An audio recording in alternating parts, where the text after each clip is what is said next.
RS brothers లో ఆషాఢం KG sale మళ్ళీ మొదలైంది. మరెన్నో క్రేజీ ఆఫర్స్ ఖైదీ చేయండి ఆర్ఎస్ బ్రదర్స్.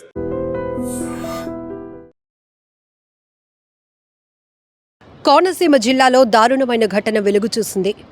9వ తరగతిలో ఉన్న ఓ విద్యార్థినిపై లైంగికంగా వేధించడమే కాకుండా ఆమెపై అత్యాచారం చేసి ఆఖరికి గర్భవతిని చేశాడు ఓ కీచక ప్రిన్సిపల్. కోనసీమ జిల్లా రాయివరం మండలం మాచవరం గ్రామంలో 9వ తరగతిలో ఉన్నటువంటి ఒక బాలికపై అఘాయిత్యానికి పాల్పడటమే కాకుండా ఇప్పుడు ఆ పాప గర్భవతి అని వైద్యులు చెప్తున్నారు. ఓ ప్రైవేట్ స్కూల్ ప్రిన్సిపల్ జయరాజు ఈ దారుణానికి ఒడిగట్టాడు. అయితే ఆ పాప ఇప్పుడు 10th క్లాస్కి వచ్చింది. గత 3 months నుంచి కూడా పీరియడ్స్ రావకపోవడంతో తన పాపకి ఏమైందని చెప్పేసి పేరెంట్స్ స్థానికంగా ఉన్నటువంటి ఒక హాస్పిటల్కి తీసుకువెళ్తే ఈ పాప గర్భవతి అని చెప్పారు. ఒక్కసారి డాక్టర్స్ ఆ మాట చెప్పగానే తల్లిదండ్రుల గుండె ఎంత పగిలిపోయి ఉంటుంది ఆలోచించండి. సో ఈ పాప అంటే ఎందుకు ఇంతవరకు కూడా అమ్మాయి బయట పెట్టలేదు అంటే, ఈ విషయం ఎవరికైనా చెప్తే కనుక నిన్ను చంపేస్తాను, అలాగే నీ పేరెంట్స్కి కూడా హాని ఉంటుంది నా వల్ల అని ఆ పాపని బెదిరిస్తూ పలుమార్లు ఆ అమ్మాయి పైన అఘాయిత్యానికి పాల్పడుతూనే ఉన్నాడు. అసలు ఈ Keechaka ప్రిన్సిపల్ని, private school principal Jayaraju, వీణ్ణేమనాలి? అసలు ఇలాంటి వాళ్ళని ఎలా కఠినంగా శిక్షించాలి అనేది కూడా మీరే చెప్పండి. సో ఇక్కడ అమ్మాయి చదువుకోవడానికి వెళ్తోంది, కానీ అమ్మాయి పైన అత్యాచారం చేసి ఆఖరికి గర్భవతిని చేసే స్థాయికి కీచకుడు పాల్పడ్డాడు. అంటే పాపం రోజు స్కూల్కి వెళ్తూ ఉండాలి, అలాగే ఇంటికి వచ్చిన తర్వాత కూడా ఆ పాప డల్గా ఉన్న పేరెంట్స్ మరి అదంతా గమనించలేకపోయారు. అలానే ఈ పాపని అతను బెదిరించటం వల్ల, చంపేస్తాను అని బెదిరించడం వల్ల ఎవరికి చెప్పుకోలేక తనలో తానే కుమిలిపోయింది. ఇప్పుడు 10వ తరగతికి వచ్చినటువంటి ఆ అమ్మాయి గర్భవతి అని డాక్టర్స్ చెప్పగానే ఇమీడియట్గా పోలీసులకి సమాచారం ఇచ్చారు పేరెంట్స్. దీంతో ఆ కీచక ప్రిన్సిపల్ పైన పోలీసులు కేసు నమోదు చేసి జైలుకు తరలించారు. ఇక్కడ ఒక విషయం మనం చూడొచ్చు, ఎంత దారుణాతి దారుణమైన ఘటనలు. పీటీ టీచర్స్ అలానే పాఠాలు చెప్తామని చెప్పేసి, మిమ్మల్ని పాస్ చేయిస్తామనో, మంచి ర్యాంక్స్ తీసుకొస్తామని చెప్పి పిల్లల్ని మభ్యపెడుతున్నటువంటి కీచక గురువుల్ని ఏమనాలో కూడా అర్థం కావట్లేదు. గురువు స్థానం అనేది చాలా పవిత్రమైనది.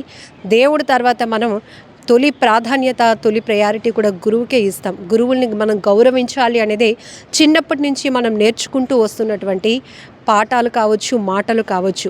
అక్కడి నుంచి మనకి చదువే కాదు, లోకంలో ఎలా మనం ముందుకు వెళ్ళాలి, సొసైటీలో మన మనుగడ ఎలా సాధించాలి, సో చదువుతో పాటు ఇతర అంశాలపైన కూడా మనం ఫోకస్ ఎలా పెట్టాలి, ఇవన్నీ కూడా మనల్ని గైడ్ చేసేది గురువే.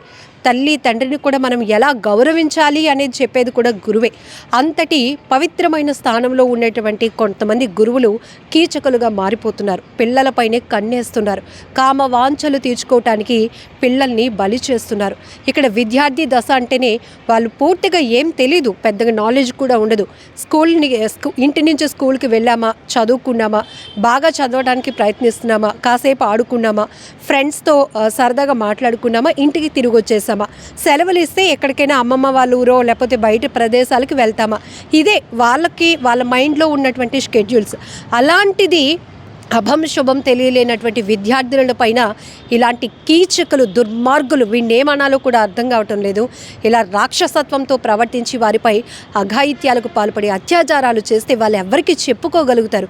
ఆ పాప ఎంత నలిగిపోయి ఉంటుంది. కేవలం నిన్ను చంపేస్తాను, ఈ విషయం బయట పెడితే మీ అమ్మని మీ నాన్నని కూడా చంపేస్తాను అని బెదిరించడం వల్ల అటు చెప్పుకోలేక ఇటు వాడి చేతులు నలిగిపోతూ ఎంతో ఎంతో ఎంతో నరక యాతన అనుభవించింది.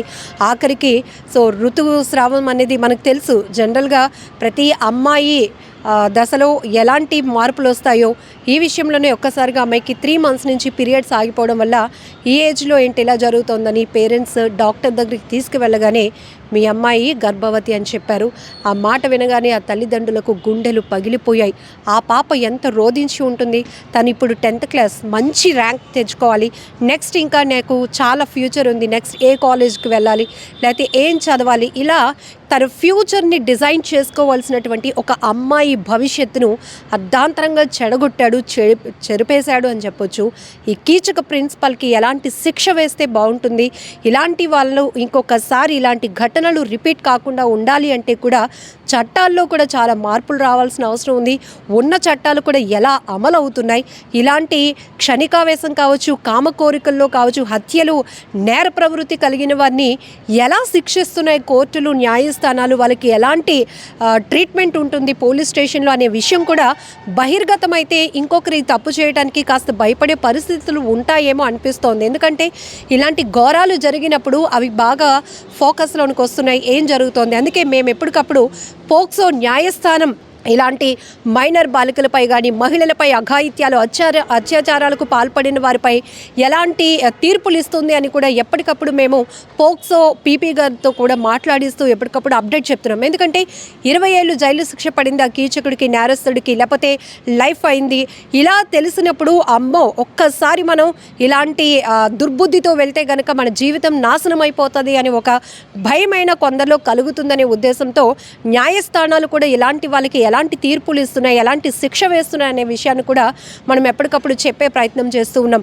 ఏది ఏమైనా ఇలాంటి ఘటనలు ఆగాలి. ఎందుకంటే ఇప్పటి వరకు మనం మహిళల పైన అత్యాచారాలే చూసాం, అఘాయిత్యాలు చూసాం, వారిని చంపేయటాలు చూసాం. కానీ ఇప్పుడు పసి పిల్లల నుంచి, నెలల పసికందుల నుంచి వృద్ధుల వరకు ఎవరిని కూడా విడిచిపెట్టే పరిస్థితులు ఉండటం లేదు.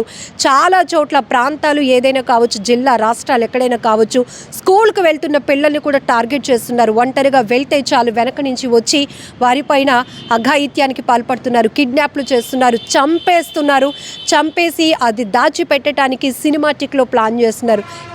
ఇంత ఘోరాలు ఎక్కడ ఆగుతాయి అనేది కూడా ఇప్పుడు ప్రతి ఒక్క తల్లిదండ్రులను ఇలాంటి ఘటనలు తీవ్రంగా భయపెడుతున్నాయి.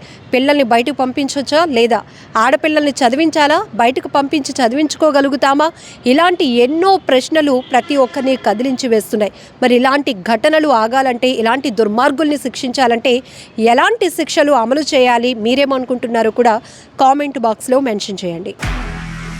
నిజంగా ప్రస్తుతం ఉన్నటువంటి సమాజం దేనికి ప్రయారిటీ ఇస్తుంది? ఆర్థిక సంబంధాల చుట్టూ మాత్రమే తిరుగుతోంది. మళ్ళీ ఎన్నికలంగానే చాలా విరక్తి కలుగుతాం. మంచి అనిపిస్తుంది కదా, లేడీస్ కూడా ఛాలెంజింగ్ జాబ్స్ చేసినప్పుడు చాలా బాగుంటది. ట్రాఫిక్ అసిస్టెంట్స్ గా నియమించిన ట్రాన్స్జెండర్స్ అందరితో సాల్యూట్ చేయించుకుంటున్నారు. ఫుడ్ డెలివరీ ఇవ్వటానికి వెళ్ళినటువంటి డెలివరీ బాయ్ అనిల్ పై కళ్ళ ముందు